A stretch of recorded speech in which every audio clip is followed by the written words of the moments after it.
This is an age of disruption, of profound revolutionary change. What we're really asking ministers is to empower the ambassadors. The only thing that you really push forth is the truth. You don't see many women represented when it comes to the decisions as to how to handle the pandemic.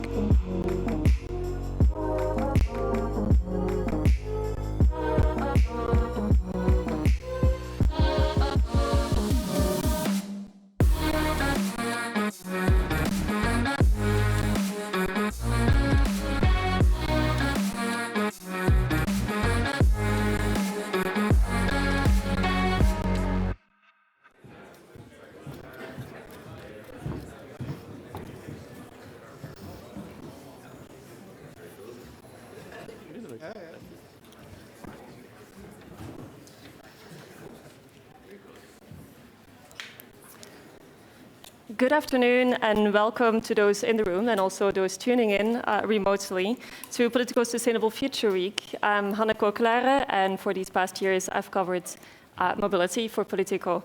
Today we're taking a closer look at my beat all those years, and that was freight transport. As we know, the Commission started its term pretty early on with a Green Deal and a target to cut transport emissions 90%, and freight transport accounts for quite a big share of that. You all probably also know that there was a mobility strategy, the sustainable mobility strategy, that listed quite a few ways of achieving that target, including, for example, truck CO2 standards, but not just that, also it also touched on the need for a substantial part of that freight to shift to other modes, including rail.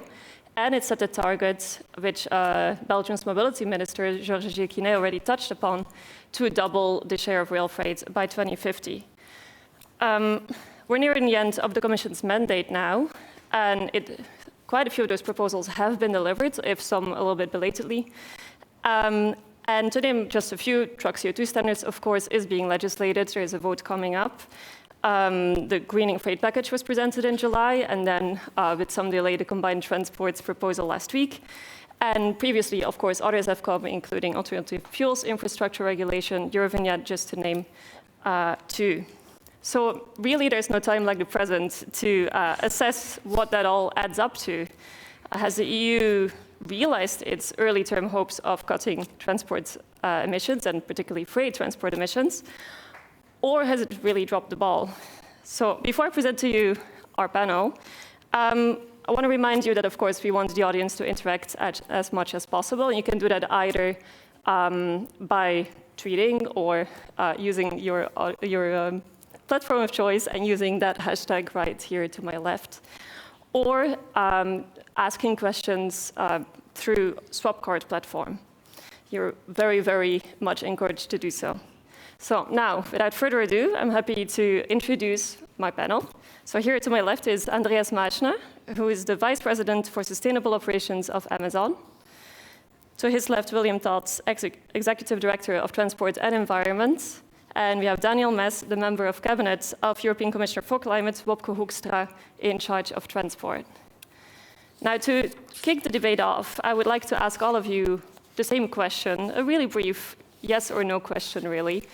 Do you consider that Europe has done all it takes to decarbonize freight transport, yes or no? We're not there yet. Not there yet? We did a lot, but we didn't do all it takes. And I also think it's dangerous if you work in a cabinet or commission to always say, yes, we've done everything. Always be open to do more. But yes, we are very committed to making it happen. But there's always room for improvement. Well, that's a great starting point. We hear not there yet all round. So that gives me a great window of opportunity to ask you, why not? What is missing? So from my perspective, there are at least three elements where we need to get further ahead.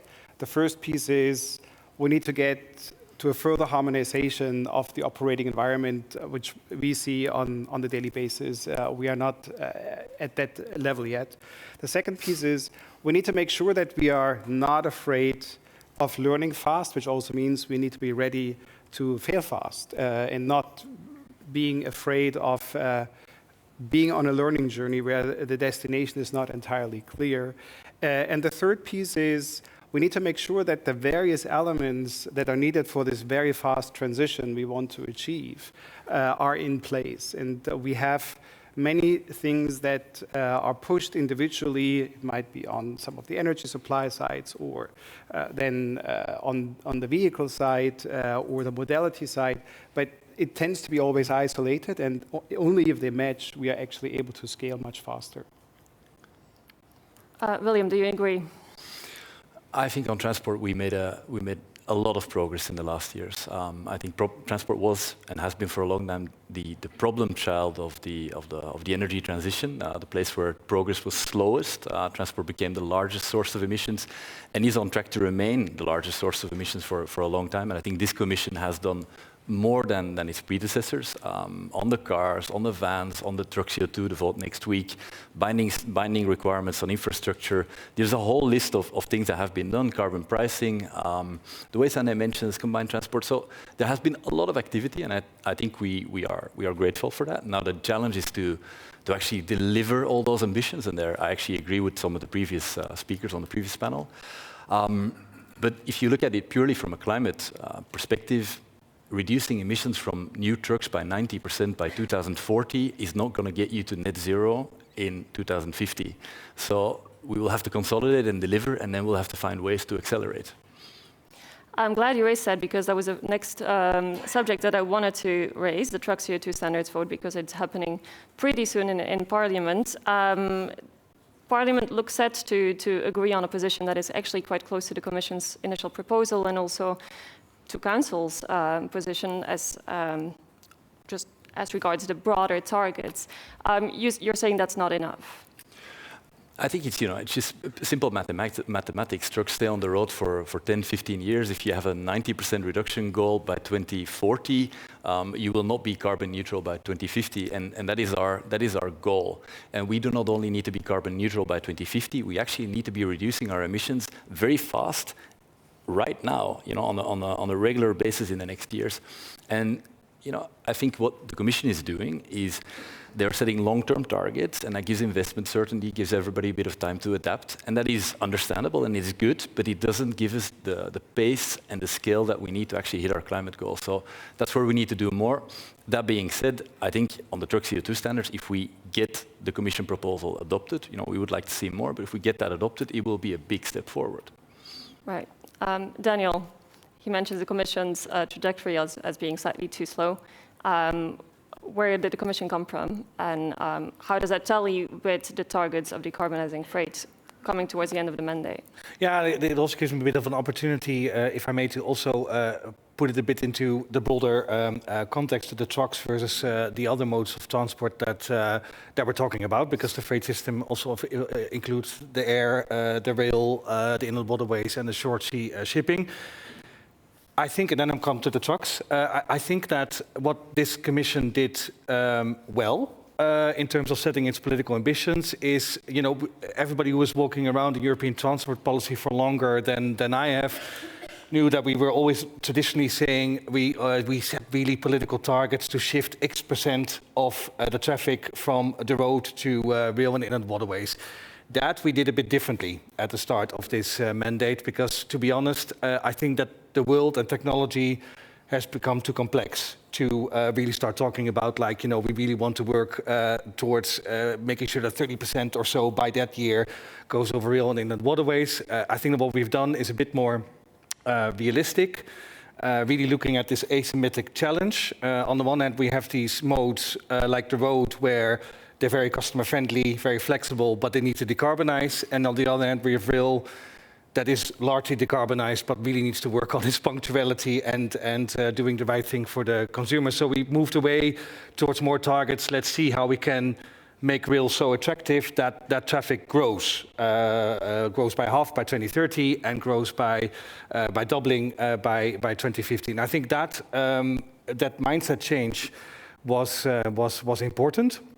Then I'll get to the trucks, where it's going pretty fast, actually, in terms of like the technology that is being developed. I think that many truck makers are pretty ready, actually, to produce electric trucks, hydrogen combustion trucks, fuel cell trucks. Indeed, with the investment, certainly, hopefully, that will come out of also the Parliament vote on the CO2 standards for trucks.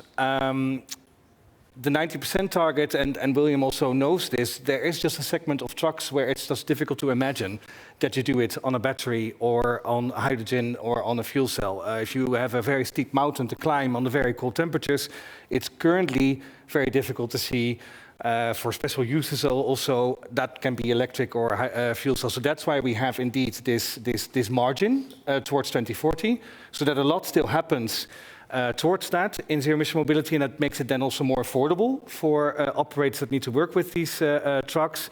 But the clear intention is that in the next review, we start looking at these technology developments again, and then we'll see if we can close that gap.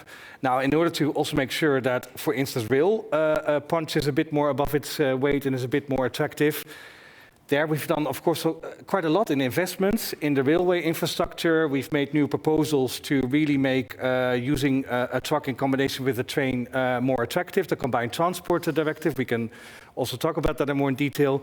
But really seriously, I think that what we can, you can invest as much as you want. You can set the good rules as much as you want. But ultimately, we really also need the rail sector, and mainly the railway incumbents, to think a bit less national and think a bit more modern and more European in terms of making sure that drivers don't have to change trains when they cross a border. These type of tangible things that really help, I think, customers to use rail a bit more often. That is really one of the missing pieces that I see. It just proves to be very difficult to create this mindset. So what I'm just saying is, we are still committed to this. We really want more traffic to shift to rail, but we keep on inviting the rail sector to really think with us to make sure that that it also becomes modern, more punctual, and more reliable. And for that, we really also need the ownership of the sector for this. We're going to move on to the intermodal aspect in a bit, but you touched upon one aspect here, and that was the train drivers having to change at the border. And while we're at on the topic, there was supposed to be a train driver directive being proposed sometime this year, I think. I understand there is some confusion about whether it's actually still coming in the next months or not. Can you confirm that it's still coming this year? Yeah, and this will prove the point that I just made to a certain extent, because what you will see, there are a few items that are still outstanding in terms of making a sustainable freight more attractive for customers.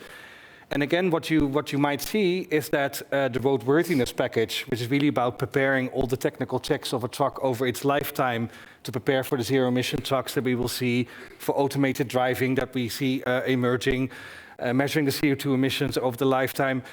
That, I think, we're firmly working towards. That will come in January 2024. And then you see that with the train drivers directive, this language requirement that we would like to make it easier that if they cross a border, they can communicate in English to make sure that safety is preserved, just like also the airlines are doing, and it's proving controversial. And that showcases a bit the problem that we're facing, that it's going extremely fast at a certain point in decarbonizing the road. And we should not afford ourselves for rail to totally fall back, because we really want it to be more attractive, and that also really helps to create more options for the customer. So it showcases again, as we cannot commit right now to when that will come. Right. The train drivers directive, we're still, the colleagues in DG Move, not me, but DG Move are working on it, and it just shows that we really need the sector engagement to think with us how to do this, because otherwise, things start falling behind in a way that doesn't help customers to get all the options that they need to make their operations sustainable. Right, so still a bit of a question mark. Yeah. If I may just interject, so from the demand to move more to rail, there is no doubt that the appetite is there, but to your point, we need to make sure that the reliability, the capacity on the core corridors is there, and those are the things that we would love to do more via rail, but we struggle to meet what our customers expect from us and what we can accommodate on the rail corridors. And you raise a pointer that I was planning to raise myself as well. Of course, greening freight is a broader effort than just decarbonizing trucks. There are a lot of different modes involved, and freight forwarders will have lots of experience combining all of them to get their parcels to customers. But the Commission's mobility strategy said as much as well, but you see, looking at the shares, the modal splits of different modes, that they have largely stabilized over the past years, really stabilized, if we're being optimistic, sometimes even a slight decrease. So you mentioned already reliability. Is that to blame, according to you? So what we have been doing so far for our operations is to get the less time-critical volume moving to the rail, where there are corridors and capacity available. But when it comes to our customer promise, which you get when you do the checkout on the website, we struggle to meet that customer promise and be reliable via rail. And that is one of those impediments we have, because you have two challenges as an operator via rail. You need to have a full train. If the full train is delayed, you then have a clustered risk of a delay, which is then 60 trucks, which is a different story if you have 1 or 2 trucks delayed, because you might be able to rescue the service, which is close to impossible to do if you have 60 units at the same time delayed. And those are then the details on the daily operations. And we are committed to make this change faster. We have set ourselves targets to be carbon neutral by 2040. And so we want to engage in these changes as much as possible. And that's why I think, to my colleague's point here, I completely agree that we have made good progress in this Commission's term, but the climate is not waiting for us. Right. William, do you agree? You know, I'd have a reflection on the stabilization of rail freight. I think we shouldn't be too negative about that. I think we need to realize that the rail freight sector actually still carries a lot of coal and petroleum products. And in a changing economy that is less industry heavy, less bulk heavy, they have managed to stabilize their market share. So actually, there are good things happening in the rail freight sector. There are companies that are innovating, that are trying different business models, that are not saying you can only have one train, maybe you can have a couple of wagons. So there is a bit of innovation. But I think we need to be realistic about what you can achieve in a short amount of time with the complex railway system that we have, that was built over the last more than 100 years. And so this, you know, for trucks, you can in a way say it's simple. We decarbonize the vehicle, okay, then it's the charging, it's the grids, that adds a bit of complexity. But with rail, it is really a lot more complex. It's about interoperability, not just about drivers, it's also about signaling systems, ERTMS. It's about competition. It's about how do you as a small new operator compete with a giant like Deutsche Bahn? Do you have infrastructure managers and regulators that are fully independent, that are equipped to remove all those bottlenecks? You need all of that, and you need it for a sustained period of time. And that is hard work, and that is not going to make you popular universally in the railway sector. And I think, you know, we talk a lot about exciting plans to build new high-speed trains. You know, there's a plan for a 500 billion euro investment plan to connect all European cities. That's very exciting, but actually, I think a lot of the work that's going to have real impact is unfortunately a little less sexy than that. So. Well, the Commission has set some plans in motion, of course. There was the greening freight package in July, and then combined transport last week. So there's quite a few pieces of the puzzle, or at the very least, of the Commission's strategy with the Council and the Parliament, if maybe a little bit late in the term before the EU election. Will it actually fix issues of reliability, Andreas? So I think many of the greater framework pieces have been put in place. It's now really to ensure that what might have been formulated in directives are really translated into the operational procedures. And I personally think it is more about getting change done than talking about the change that is needed. That's my personal view in making a transition faster. Right, but the legislation, for example, to deal with use congested tracks, or legislation for the maximum weights and dimensions of a truck crossing a border, or for combined transport, still need to be legislated first. I agree, but to William's point, there are more things that need to fit together if you want to make a giant step forward on the rail side, for instance. Then this becomes again, many things that need to fall into place to really make the progress, because even if you have the driver regulation, for instance, fixed, then the signaling challenge is still there. Driving different requirements on brake systems, etc. And so we need to make sure, it's almost like if you take up a spider web, once you pull it up, you pull a lot of strings that need fixing and need addressing. Then just focusing on the one piece. And so making sure that we have the right cadence there in place is absolutely critical. Right. With the plans that have been made, and considering what Andreas just mentioned, the integrated level of decarbonizing freight, can the proposals that the Commission put forward actually already make a difference, particularly considering that legislators don't actually have all that much time to still wrap them up? Yeah, no, and of course, we're very much aware, the Combined Transport Directive was presented on the 7th of November. The elections are when we know they are, mid-2024, so we're fully understanding what we're asking of the honourable members of the European Parliament, notably in doing this. What my hope is, in terms of still carrying this forward, and that will answer also to some of the points that my other panelists have mentioned, it is indeed important that various things come together. So that's why the proposal on combined transport, so anything that combines a shorter road leg with rail or inland waterways or short sea shipping, where you can also have energy gains by using it. The proposal that we made ultimately was that each member state develops a dedicated national policy to really against the benchmark of knowing that combined transport, if you put something on the rail or a waterway, it always involves complexity compared to only using a truck, because you always need to transship a container from one mode to the other.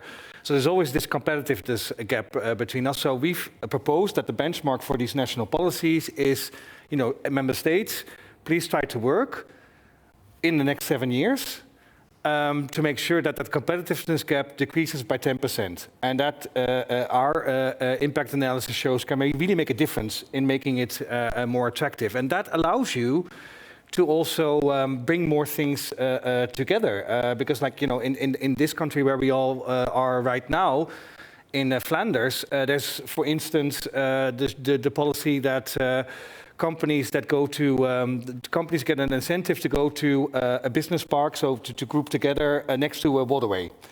And that allows you, because I'm a bit more optimistic than William about the future of rail freight, because William seems to think as long as we get out of fossil fuels, we will no longer have the rail or something else. I think that if you are clever about that, that you really stimulate with fiscal or other advantages companies to locate themselves close to a railway track or an inland waterway, there will be more products that you see that currently are not transported.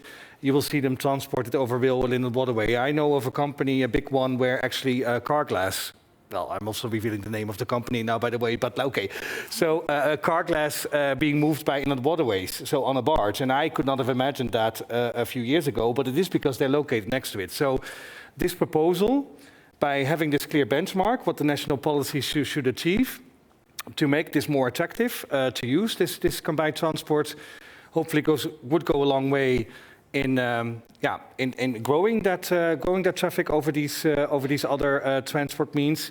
The other thing that is in that proposal is that the focus is on those combined transport operations that reduce your emissions and all your other pollution and externalities by 40%, and that is in fact, it's complicated always with numbers. What really means is we really want to stimulate those operations where the road leg is as short as possible and the rail leg and the inland waterway leg is as long as possible. That's basically what it means. And my hope is a bit that with this proposal, it becomes a bit more easier in Council, because each member state can develop their own national policy to achieve this goal, and hopefully also in Parliament to still get some results. on it going forward, and it would allow us to also work with member states to develop these national policies. And if I were in a member state, and you should always be careful if you're in Brussels to say what a member state should do. I'm also Dutch, it's not in my nature. But hopefully companies like Amazon, but also smaller companies, are then involved in what they need from these national policies to make more use of it. Right, so you're saying that the plan to ask countries to decrease costs of combined transport 10% in this time frame, the fact that you left it with the countries should make it slightly easier to get it through Council. Yeah, that's my hope. Right. Yeah. Okay, because obviously countries have traditionally been a little bit I know. unwilling to really wanted to react. Yeah, just to say, it's not about, for me, it's not about optimism or pessimism. We've had 40 years of model shift targets.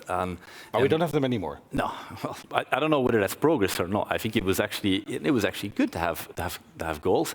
What I'm saying is that we're not going to get there by doing little bits and pieces. If you want to really boost the share of rail freight, and you need to look at what countries like Switzerland have been doing, where 75% of the freight moves on rail. They have excellent infrastructure. They have a financing model that is very advantageous for the railway companies. And this is very important, they also really discourage truck traffic. They have a very high toll on trucks passing through Switzerland. So that is what it takes. And what annoys me a little bit is that we say, yes, we love rail. We're going to do a bit of this and a bit of that. But then you don't say the other part, which is actually what it would take to really boost it very significantly.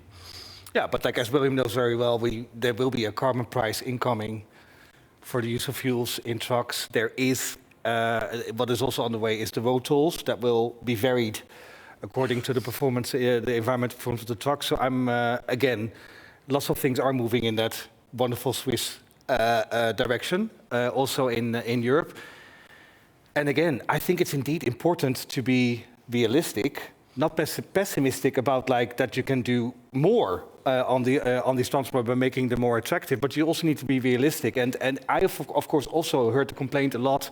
Well, you're actually doing more for the trucks than for the rail, notably, because indeed we have proposed to allow for these longer trucks to generate also fuel savings now already. And there I would also say, you have to look at really the broader picture, because the investments are really going to a large extent to the railway infrastructure to really make it better. 70 to 80% of the European transport money in the Connecting Europe facility is going to railway infrastructure. I think that this combined transport proposal, by having this benchmark to decrease cost, could be a game changer.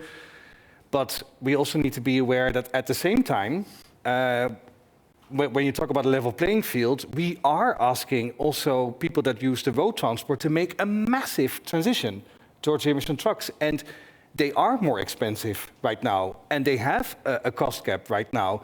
So I would actually say that the level playing field also means that we need to start paying more attention to actually the investment challenge of a smaller transport operator that needs to use, that we want to use a zero-emission truck. We need to pay more attention to that, and that's also my expectation that in the coming months and years, we will devote more attention to that. Also working with financial instruments of the European Investment Bank to make sure that these companies are helped in this huge transition that they face to start using zero-emission road transport.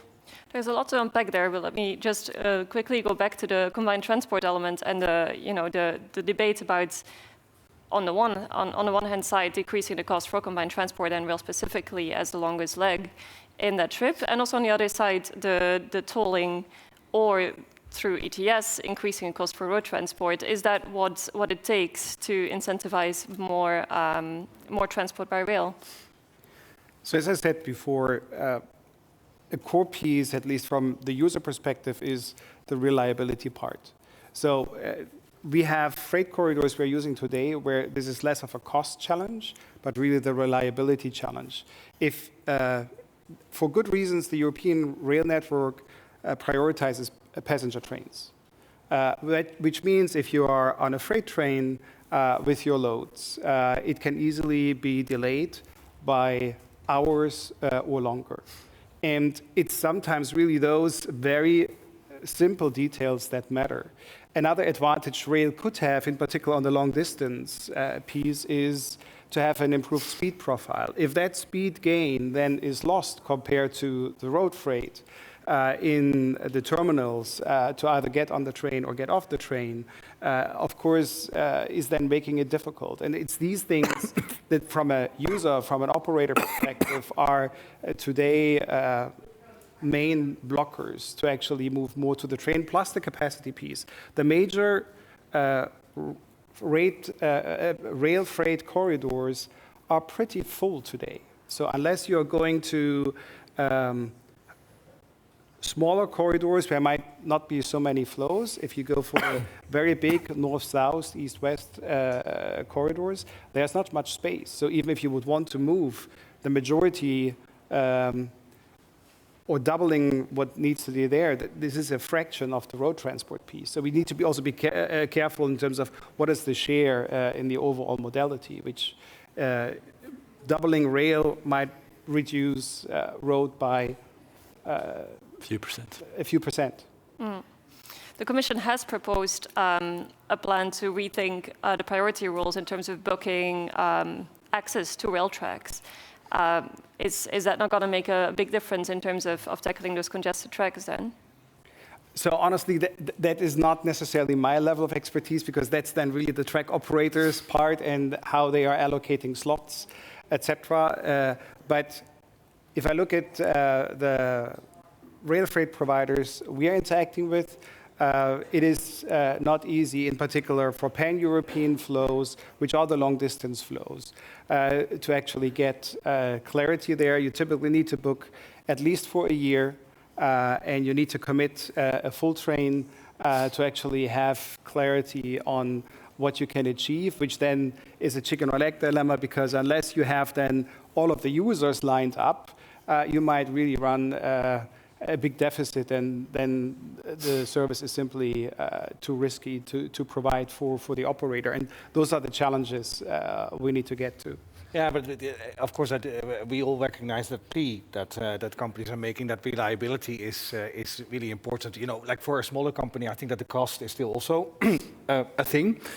But the reliability is the key, and indeed, as Hanno also already mentioned, we have made a proposal there too, as part of this greening freight package. And the gist of that proposal is indeed that in the total railway capacity in the network, that these capacity managers reserve a chunk for rail freight traffic, indeed a chunk that follows the demand actually for, and hopefully a bit of a bigger demand for that chunk of capacity.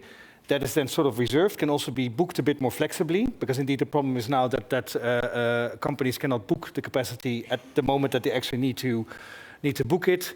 And indeed, as Hanne said, there will be no automatic priority for that chunk of passenger trains over freight trains. So these are like these things that could go a long way in starting to make rail more reliable. But I come back to the message that I came with at the beginning of this debate. This really stands and falls with also the railway sector being ready to move with us on this, because it is just the fact that currently they think very national. They think in like national networks is where I make the money and what I think is most attractive.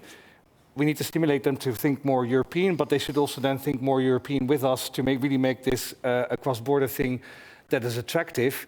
We need to get a bit out of the modus like being maximalist about the railway investments that we want to be having, and a minimalist about the modernization that you need on really very concrete things that make a big difference. So again, yeah, it is again an invitation to the rail sector to really talk to us about how we can do this in a way that works for them, but really also makes a difference for customers like Amazon and others. Will you make a comment? Yeah, I mean, we're spending a lot of time talking about rail. I wasn't expecting that, but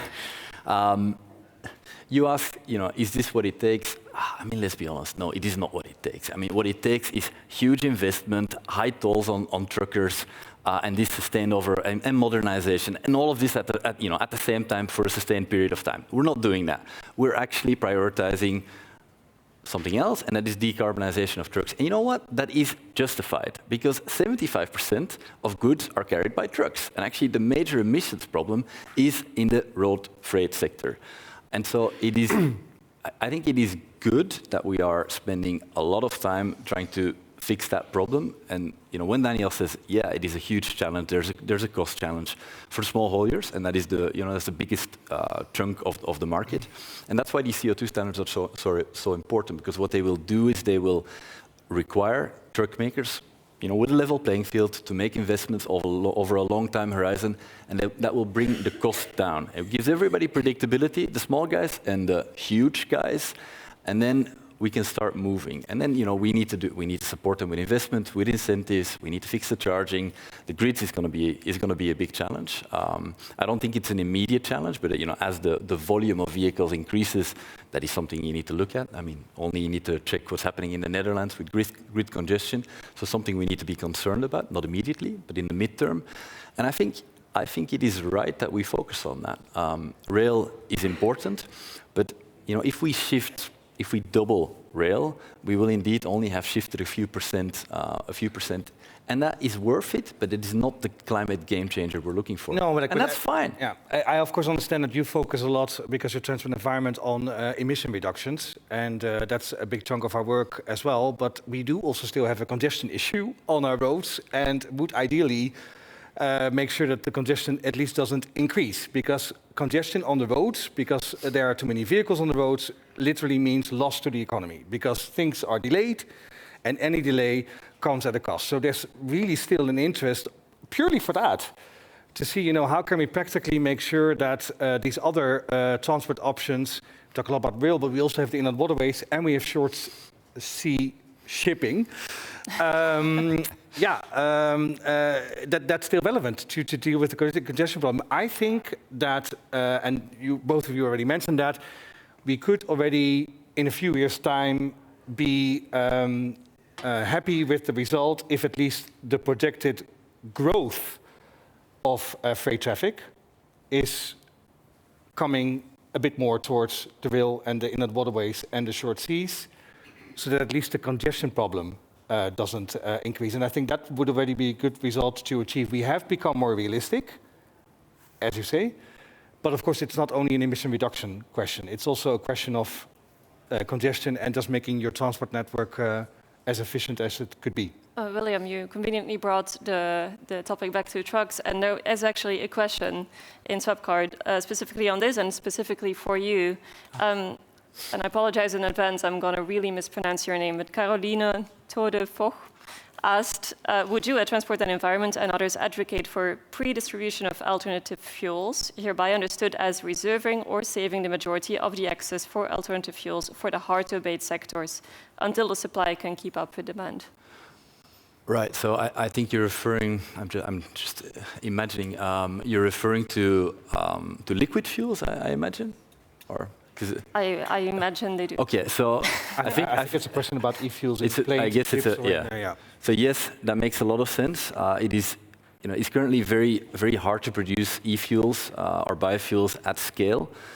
We should use those fuels where we have no alternative. Shipping and aviation are huge, European but also global sectors. They need a solution, and these are now also the signals coming from these two sectors. We heard Maersk, we heard Lufthansa saying, stay away from these e-fuels. We need them. You guys can go electric, you can go fuel cell hydrogen. We don't have that option. So don't come and compete with us. Don't drive up the costs. I think that is the right approach. Right. Let me now touch upon another aspect that many of you have already raised, and that played a big part in reliability, and that was infrastructure and the gaps in infrastructure. And that's, of course, an issue for rail. It's also an issue for road transport, if you just think about the alternative fuels infrastructure regulation that was recently agreed. It's all the more relevant because I think, if I'm not mistaken, there is a trialogue negotiation round today on the Trans-European Transport Network, and there's been quite a lot of discontent on Parliament side, at the very least, also on the Commission side, about countries, let's say, unwillingness to really commit to certain targets, to certain requirements on the network. On the other side, of course, EU countries are saying that they're just too cash-strapped and that investments are too huge to really be committing to that, to those kinds of investments.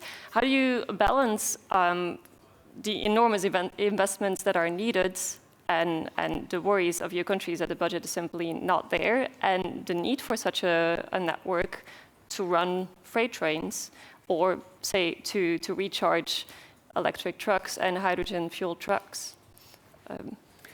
So from my perspective, the willingness to invest in that change, also from many of the private sector players, is definitely there, because there is a recognition that we cannot wait for things to happen. We need to make them happen. And so we, from our end, have committed last year to invest more than $1 billion just ourselves into electrifying and using alternative fuels for our activities. That's what we are actively rolling out. We have helped jumpstart the electric delivery van part in some areas with together with the startup with Rivian, where we said we will have 100,000 electric delivery vans on the road by 2030 from that provider. I think it takes some of very clear commitments also on the investment side to make these things change. The challenge we have is, of course, in the infrastructure, but again, then we need to work together from the policymaker side, from the infrastructure provider side, to get the right things in place. My biggest worry right now is if we have 20, 30, 40% of electric trucks trying to pull the necessary juice from the grid to a large degree in parallel. We have driver regulation, we have cross-border regulation. If it then means that we cannot charge when or refuel a truck, if it's hydrogen, when actually this needs to happen, which typically is during a driver break. We are getting to an empty set to actually provide the transportation service for the customers and the public, because there's then too many constraints at the same time hitting in. And working on resolving these things is one of the key priorities we have. That's why we're also very happy about the entire decision on AFIR, because those are elements that will help us getting the right things in place on the right corridors. Right. Daniel, do you agree? Yeah, no, like that's obviously like a key issue, like that, you know, when we presented all these proposals on trucks, trying to make the zero emission models cheaper to buy by saying to manufacturers that they need to produce more of them, and this twin proposal to make sure that the infrastructure is there along the key highways. That's obviously because, you know, it's not that I'm talking to my 3-year-old daughter, but like a truck is not a car. So somebody who is using a truck really wants to have absolute certainty that he or she can come from A to B, and they don't buy the truck with their heart, like we buy a car with the heart, they buy it with a calculator. So they say, like, you know, what is the business model that I can achieve by using a zero-emission truck? So it stands or falls with helping them in that cost gap in the transition, but the infrastructure is just as key, and that's why I think we also need to make a distinction between that infrastructure where we've set overall targets to achieve in member states, but where actually private investment can do the heavy lifting. Not every charging station for an electric truck needs to be financed by taxpayers' money. There are places where this is a profitable matter, and then member states can just choose to reach that target by making it attractive to pull in that private investment, making it easier.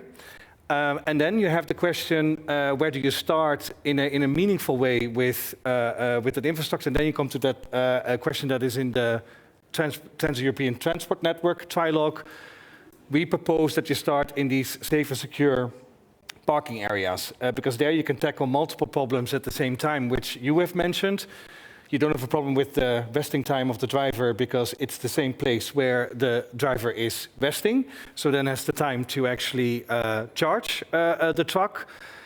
You can qualify that as then not those time that he needs. You can still qualify that as working time.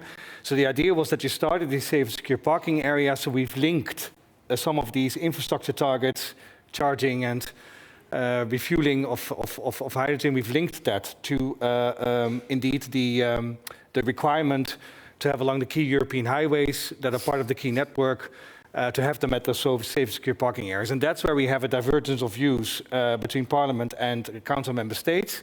Member states saying, okay, we're not ready to support this. And my hope is a bit by also explaining that not everything needs to be funded by a Minister of Infrastructure and Transport, that we will still get to a good result there. It is a key issue for Commissioner Vălean, so she does see it as one thing to really get out of this trilogue. I see that William has been nodding along.